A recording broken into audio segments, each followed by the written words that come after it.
Hello, everyone. Welcome. My name is Catherine Walters, and I'm the Joy Coach.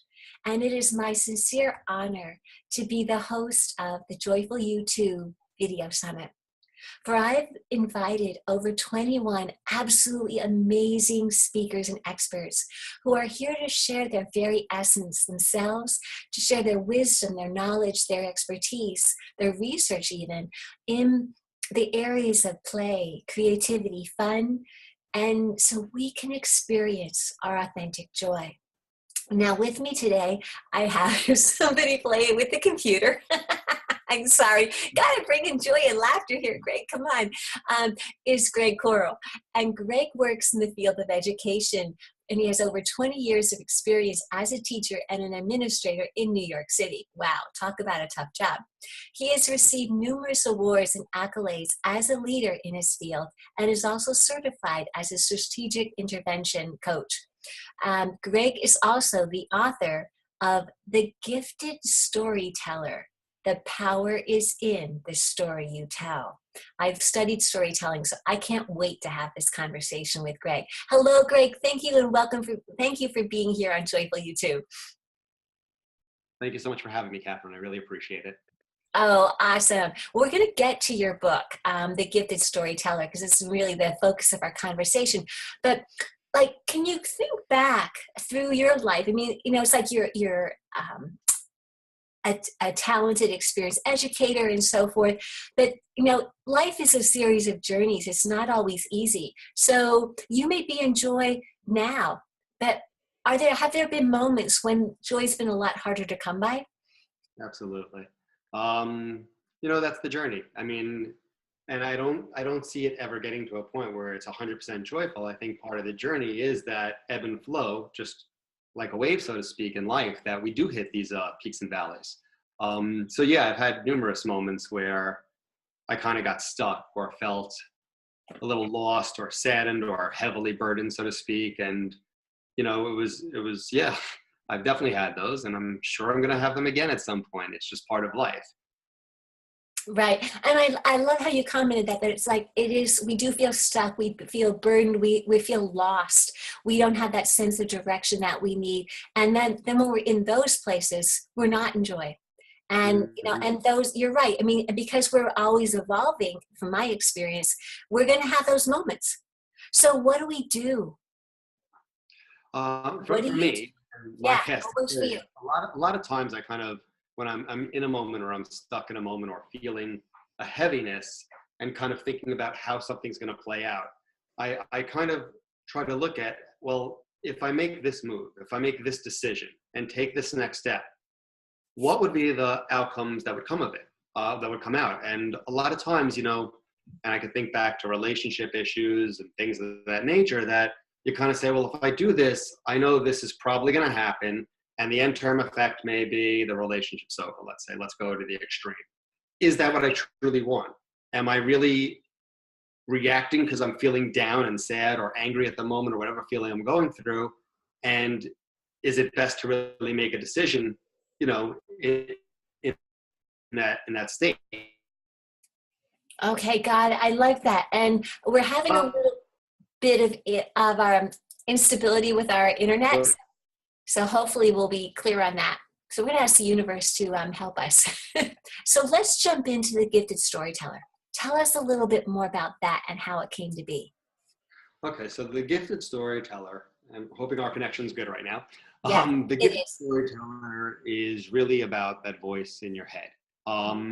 What amazed me over the course of my life and my time is that, you could take 20 different people or even 50 different people all looking at the same situation, and yet everybody would have a different perspective of it. It could be as, simple, if you will, not simple, but simple as a car crash where there's a physical thing you're looking at, but then people recount details or the experience very differently. And I started to think a lot about that. I'm like, wow, because you have this viewpoint in your head, but that's not the only viewpoint you could be taking. And this concept of the story I'm telling myself, what's happening, awkward moment, and all of a sudden, or even a lonely moment or a sad moment, and I start spinning the story about what that means. That's one version of what it could mean. It's the kind of thing where, somebody says something to you, and then you have to talk to somebody, and then you start thinking, well, what are they going to say, or what's going to happen, or what does that mean, et cetera, et cetera. And then you actually get to the conversation and find out that's not what they were going to say at all. But you created an entire story in your head.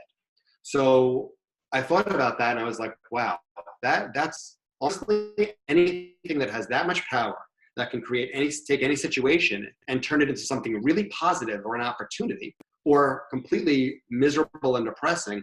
That's brilliance. Like that's a gifted storyteller, if you will. Well, And that's where the concept came from. It's really this book. yeah, I love that. And it is so powerful because, and we've broken up a few times, so I'm just going to have to like replay this, where it's that concept of we've got these two parts of our, like there's so many different stories and different viewpoints that can happen. I'm just summarizing what I heard so that our viewers can catch it if they didn't.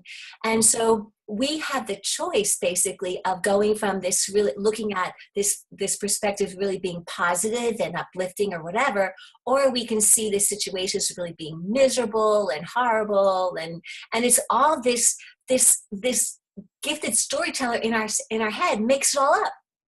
Yeah, I mean, you're taking pieces from somewhere, but oftentimes you're spinning a story, and you're creating a story that's affecting the way you feel. So we're talking about joy, and we're talking about how to create that, but sometimes we're sabotaging ourselves from that joy because we want something in our lives, and we may want it so much, and that maybe that what we're wanting is not matching the reality of what's happening. But the want is the story. It's the thing we're creating and spinning. And in the gifted storyteller, it's not like how do you do this type of thing. It's an actual story where you have a character named Michael, and he's going through a lot because he's going through one of these moments where, number one, he's in the process of losing his father. His father's in the process of dying, which is a huge thing we all deal with, is death and loss. And number two, he's feeling like he's at that point where he's just kind of feeling stuck. In other words, seemingly everything is successful in his life. He's got his own place. He's independent. He's got money coming in. He has friends. He has relationships. So outwardly, you look at this guy and you think, wow, he's successful. Right. But he's not feeling successful. And he's feeling stuck. And he's feeling like, okay, I followed the plan my whole life. I went to school. I worked hard. I got the job. Okay, next for me is marriage and kids. And then I die. And that's it. So it's this journey that he goes on where he meets another character. Her name is Jeannie, where she kind of calls him out on storytelling and creating stories in his head, and gives him ideas of how to present a better story to himself, to appreciate more in life, to find more joy. And the analogy I use a lot, and this happens in the very beginning of the book, is I use an optical illusion to kind of paint the picture, because we've all seen these optical illusions where, you look one way and you see one thing, you look another, you see another thing. The one I use is the one with the two faces and the vase. Right. You can find on my website, or you can find in the beginning of the book, but both versions are there. The faces are there, the vase is there. Neither one is more right or more wrong than the other. So I use that analogy for life. In other words, when I'm facing a situation, or I'm getting upset about something, or I'm getting nervous about something, I kind of say to myself, well, what else is there? What else is present that I'm not seeing? I'm looking at the vase, where are the two faces? That kind of thing. Oh, I love that. I think that really bears repeating, is like what else is there? What am I not seeing? Yeah. And also that neither one is like more right than the other. It's just another way of looking at something. Correct. It's another approach. I mean, and if you think about it, sometimes you even get in those moments and you ask yourself, well, why would I possibly want to do that? This person made me angry, da-da-da. But sometimes changing that story not only is going to change the outcome of that situation, but most importantly, it's changing how you feel about the situation. In other words, a lot of times, even I actually recently did a podcast, which I have to post at some point, but I do a gifted storyteller podcast too. I'm just starting, but where I'm talking about, like, can you change the past? And the thought, of course, is no, something happened, it's done. But a lot of times things happen in our past, and the story we created around it locks us into a certain viewpoint. Maybe we were with somebody and then we, got hurt. And so we have a very negative view of relationship. Right. But sometimes you look back and you think, wow, well, what else could I have gotten out of this? Like if that relationship hadn't ended, then I would have not met these people. I might not have had this job. All the things that could have came out of it. So sometimes the past itself, even though you look at certain moments, whatever the case is, it's painful, but there may be a blessing there too. Oh, absolutely. What else can we see in our life that we're missing that would bring us more feelings of joy, more feelings of happiness, excitement, laughter, the things that really stir us and make us really live, so to speak. Exactly. And I think it's really important because I know for myself, I've been depressed at different times in my life. And so you get so focused on looking at the dark and expecting everything to, the other shoe to fall, and, like, oh, you're miserable and that's all you focus on. You can't shift out of it. But when this approach of looking at, like, because my negative gifted storyteller was really running the show, that one perspective. And so what you're saying is that you can, easily ask other questions. What else am I not seeing? And being open to that, or even with the past, when we can go into that healing sense, we can't change the past, but we can change our feelings and what we're associating with the past into something else that is more light and joyful. And then that can shift our future, or will shift our future. And it affects the way you feel, and therefore it's going to affect the decisions you make about things. It's pretty safe to say everybody's been through some significant pains in their past. Yeah, it's safe. But again, and not to say that you want to ignore or erase those feelings, but just question what else. What else was there that I'm not seeing? What did this give me? And oftentimes, if you think about it, or hear people talk about certain stories of their life, they would have never gotten from point A to point D without that negative moment happening. But Absolutely. Now they're in a great place. But unfortunately, sometimes you get burned. You have to get burned to know not to touch the stove, or to cook a little differently, so to speak. So we don't like those moments, but sometimes remembering that, I may look at this in 5 years and see it very differently than I'm seeing it right now can be very, very helpful. Oh, absolutely. It's like you can look at, and oftentimes it's great to, like, look at that, 5 years from now, go, oh, okay, well then it's not so bad right now. Or you can kind of get a pathway to how it might be, how this could be really benefiting you. Even though it might be a hard decision, how this could benefit you. Because it really, I think a lot of the, like, if we want to call them painful or traumatic experiences, all of those have strengthened us. Yes. And they've helped us to grow. Or even if we look at failures, quotes, or mistakes, I like to look at those. They're not a mistake. There's always an opportunity to grow. Well, that's where the language comes in, and I talk about that briefly in the book too. But the way you frame your experience, the way you name it and call it, so to speak, drastically affects. I mean, a mistake or a failure can have this very hard feeling, but all you did was do something and it didn't turn out the way you wanted, so you tried something else and maybe you eventually got there. I mean, you want to go to a relationship, that's the easiest. We go through dating different people, mistakes or failures, quote unquote, but really you're just trying to find your prince or your princess, whatever the case is. But you have to go through those little moments. And if you don't think of it as a failure, if you don't think of it as a mistake, and just think of it as a learning opportunity, that just lightens what you're feeling.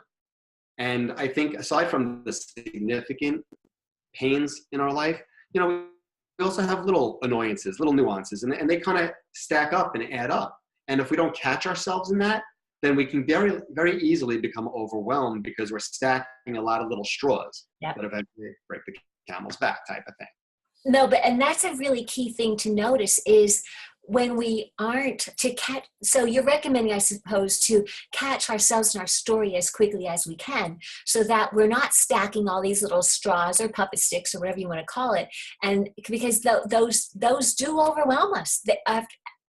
Over time, they're just as heavy as, if not heavier, than one big traumatic experience, because all of those little straws have emotions connected with them.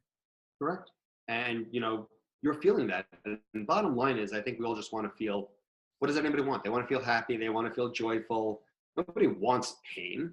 They want to feel alive. They want to feel excited, all these positive feelings. But a lot of times we kind of focus more on the negative things or what's wrong as opposed to what's right. And, it's a mind shift. It's the way you're kind of thinking about the world and about life, because there's a lot to focus on that's not good, but there's also a lot to focus on that's amazing. And it's your choice where you want to focus. It's not that you're ignoring, you just want to add to what you're looking at. Right, and I think that's a really key point to mention right now, with our changing world situation in our country and so forth. It's not that we're ignoring what's happening, it's where we're choosing to focus our energy and put our attention. Because we go down this, take public transportation or go for a walk in nature, we can see all sorts of positive things happen. We don't have to focus our attention on the homeless person, and we can send them love, but we don't have to focus our attention on the wrong thing, on the quote challenging or horrible things or fearful things. It's true. And if you think about it, as people lay down to bed, what do they start doing? They start maybe thinking about what went wrong or something that bothered them. You can just as easily focus on, well, what were the celebrations today? And take a few moments at the end of the day to really say, what went really right today? What was a really great moment? I mean, that's a practice I actually do. I start every morning, my wife and I, we kind of go through this breathing exercise where we kind of think about, like, what's something we can really appreciate that happened yesterday or that happened recently. And when you start focusing on all the good things, that starts stacking up now and adding, and it helps you see things a little differently. Because again, you're creating, not only are you thinking about things, but when you start thinking about, just like when you think about sadness or sad moments, you start feeling sad. When you start thinking about the happy moments and the joyful moments, that starts creating energy within you. It starts creating chemicals within your body, endorphins. And the more you get that pumping, the more excited you get about things, and the more excited you get about life and about moments. It's at the point for me personally, like somebody will present a situation and I'll immediately say, well, what about this? Or what's the good part of it? Or did you notice this? And it helps with the way you live, so to speak. It really does. It really does. It really, I know I do these celebration things. I call them positive evidences or celebrations at night. And it's oftentimes I'll have at least a whole notebook page of things that I want to celebrate of what went right. And I love that because it helps me sleep well. I feel good about the day. I'm focusing on the positives. And then I love your thing also, as far as, looking for the good in the very first thing in the morning, because that again sets up our whole day into attracting positive things into our lives, and not only attracting them, but focusing our attention, looking for those positives. Now, I know you're in education, Gregg, and I don't want to, so how does the gifted storyteller, how do you utilize that when you're working with kids and teachers and parents? Well, I mean, going back slightly to what you said about the focusing, because it's like the kind of thing when you start looking for a car, you start looking for an outfit or whatever the case is, and you see a certain color car and type of car that you're considering buying, and now all of a sudden you see it everywhere. Exactly. And same thing with good feelings. In other words, when you start seeing positive or focusing on positive, you start seeing more of it everywhere. In terms of this concept, it's really made me a better listener. In other words, the only reason somebody comes to see a principal or comes to see, a school leader is because there's generally a problem. I've gotten a lot of great compliments and moments, and I love hearing that too. But oftentimes it's because somebody's upset, or a child was upset with something, or a teacher's upset about something that happened. And really, it just allowed me to be a better listener, to really try and hear what that person's saying and understand, sometimes I will speak to parents who are very upset. And there was a point where I used to sit there and go, oh man, she's yelling and she's upset and da-da-da. And now I sit there and go, wow, she loves her kid. She loves her kid so much that she's willing to put herself out there to defend her child or, seek help for her child. And I respect that. And now when I approach it with that kind of lens, it creates a different type of conversation. Oh, absolutely. I mean, I can feel the energy shift in that when we can look, because the parents do love their child, whether they're screaming about something, and the teachers do too. I mean, they're really advocating for their class or a child in their class. So how fabulous. I wish I would have worked with a principal like you. I did work with many wonderful principals that, I really did. But it's so important. And you just shared something that's really important, is that the importance of listening and to whatever conversation that we're having, whether it's here right now or with our spouse or with our children or with, the people that we work with. It's really listening to what they're not saying, but what they, in words necessarily, but what they're really feeling and why they're saying what they're saying. And that's a big piece also of the storytelling. I told one aspect of the storytelling concept from the gifted storyteller, but there's that other aspect that you're spinning a story around something. And a lot of times when you're listening to somebody or trying to have a conversation, they say something and then you're thinking, oh, I have to say this in return. And well, what should I say? How should I say it? Da, da, da. All of a sudden they're talking. You've not heard a thing they said. Exactly. And that's also a big piece of this book, is really, getting lost in your story when you're not available to what's in front of you.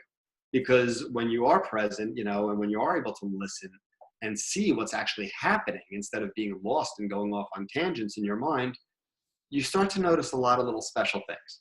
There are a lot of gifts that kind of pop up. I don't know if you want to call them coincidence or divine intervention or who knows. But what I do know is that things start showing up if you are where you're supposed to be.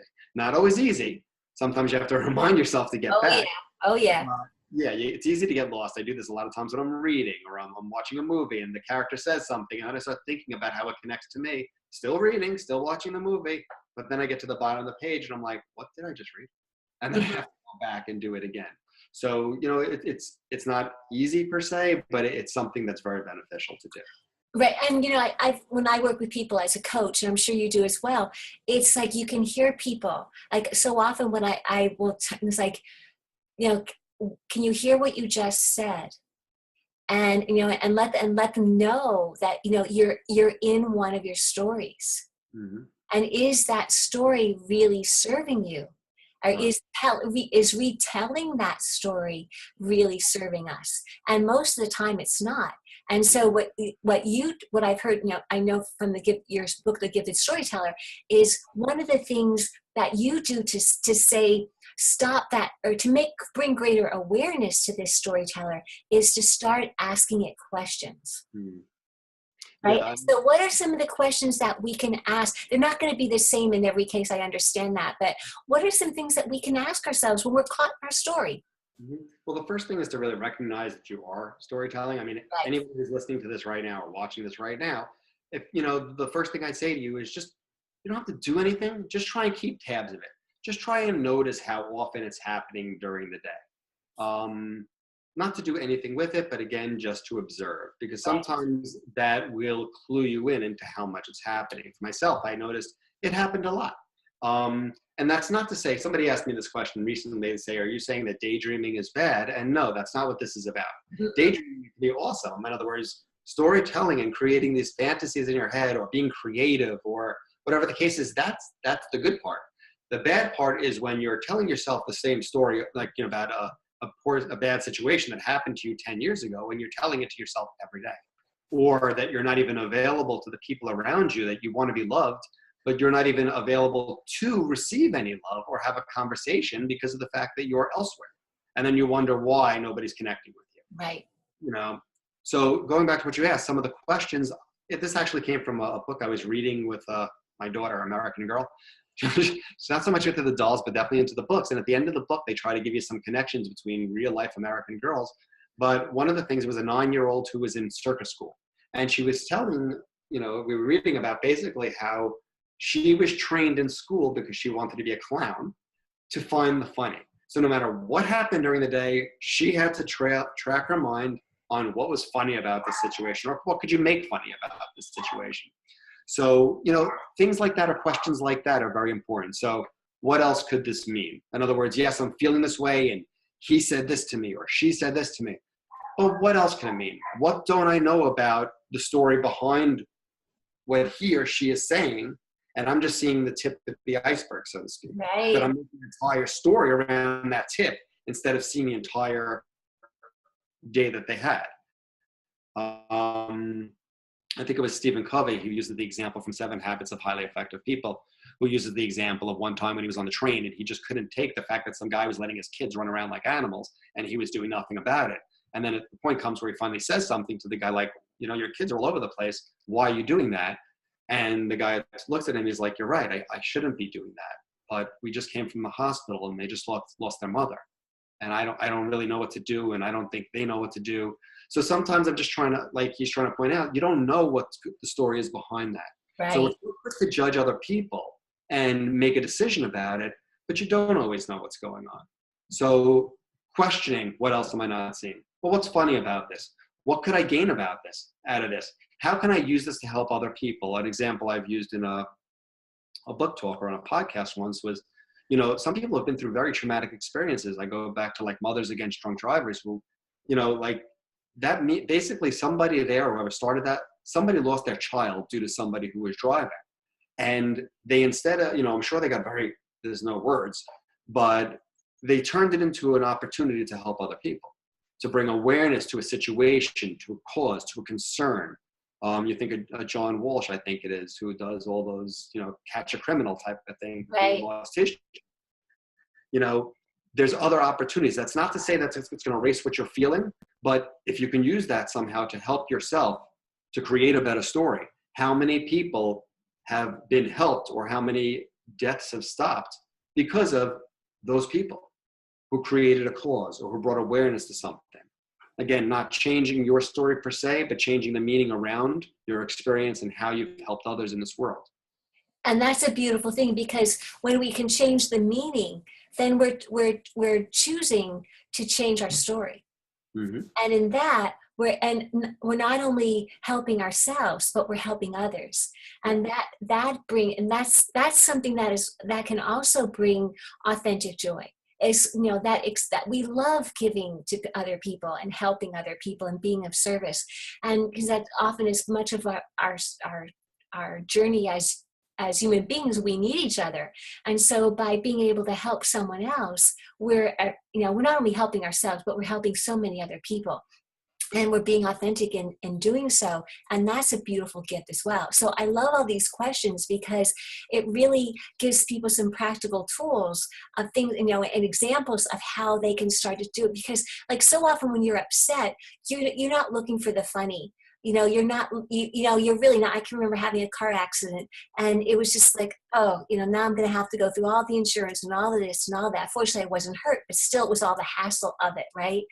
And so I literally said to the divine, okay, help me laugh, help me see the good part, good in this. And I happened to be rear-ended.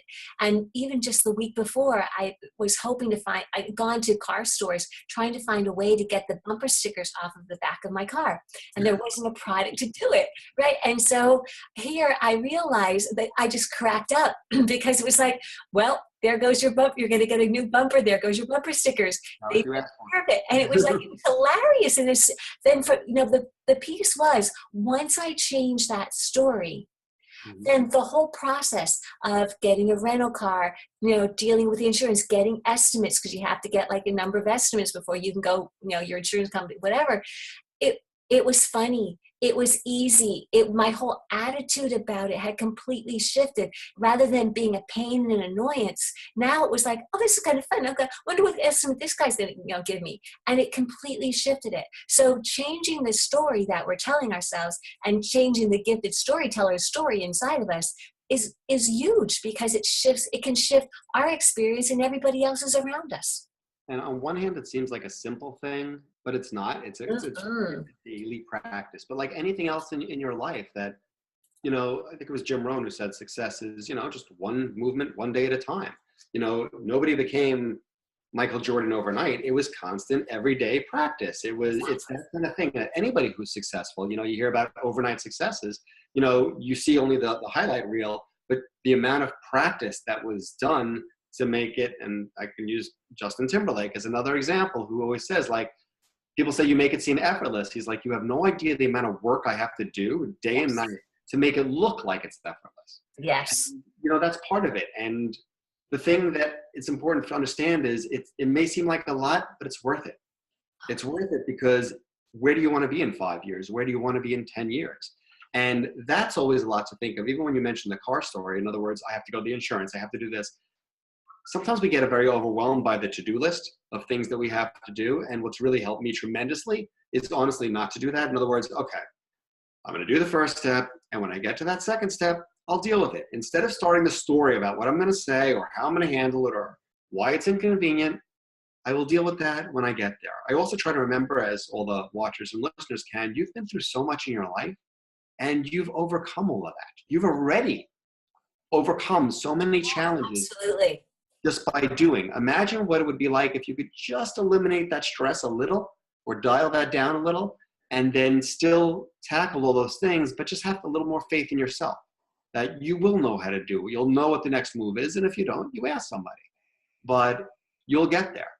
And I'm not talking about getting there to a certain mindset. I'm just talking about whatever the situation is of your day. You'll get there. Don't start stacking all these problems or things that you have to do. That becomes too much. Oh, absolutely. And that's another habit, but also it's a story that we tell ourselves. I have to do this and this and this and this and this. If we can just be in the moment and do one thing, do the first priority and then do the next and the next. After, when we're done the first one, it makes it so much simpler. Well, Gregg, we could go on and talk, and I love some of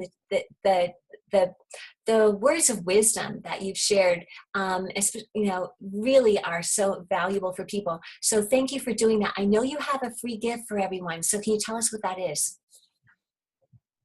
Pardon? You have a free gift for everyone. So can you tell us what it is? Yeah, basically, if you go to my website, www.thegiftedstoryteller.com, there's links to a lot of the things that we're talking about, but more so the tools of how to. So if you go in on the website and you look in the podcast section, and they'll take you to iTunes, of course, and it's all free. You can just download. There are conversations that range from 10 minutes to 30 minutes, but basically giving you tools that unpack. In other words, in the Gifted Storyteller, there's a lot of moments of teaching, but it doesn't exactly always tell you how to. So the podcasts give you a lot more details and information of, well, how can I apply this to my life? Mm-hmm. And just like the book and just like those podcasts, it's constant listening or constant reading and making sure that you apply what you're learning. I mean, how many times have we read a book and then said, oh, this is great, and I love this idea, and then just put it back on the shelf? It's one of those things that you want to take the action and commit to yourself that you're going to let this happen, that you're going to give yourself the gift of creating a better life for yourself and for those around you. Absolutely. And I have listened to several of your podcasts with the Gifted Storyteller, and they're great. So I highly recommend them. Okay. So everyone, first of all, Gregg, thank you for being here today and, sharing the story of the Gifted Storyteller and how we can embrace this Gifted Storyteller and question them in a new way that maybe we have in the past. So everyone, I know I've gotten so much value from this conversation. I thank you for being here. I really encourage you to go to Gregg's website, and the URL he's mentioned it, but the URL will be also on this page, so you'll be able to find it easily. And listen to some or all of the podcasts, whatever work for you, and just really let yourself become more aware of your own gifted storyteller. So until we meet again, take good care. Namaste. Thank you.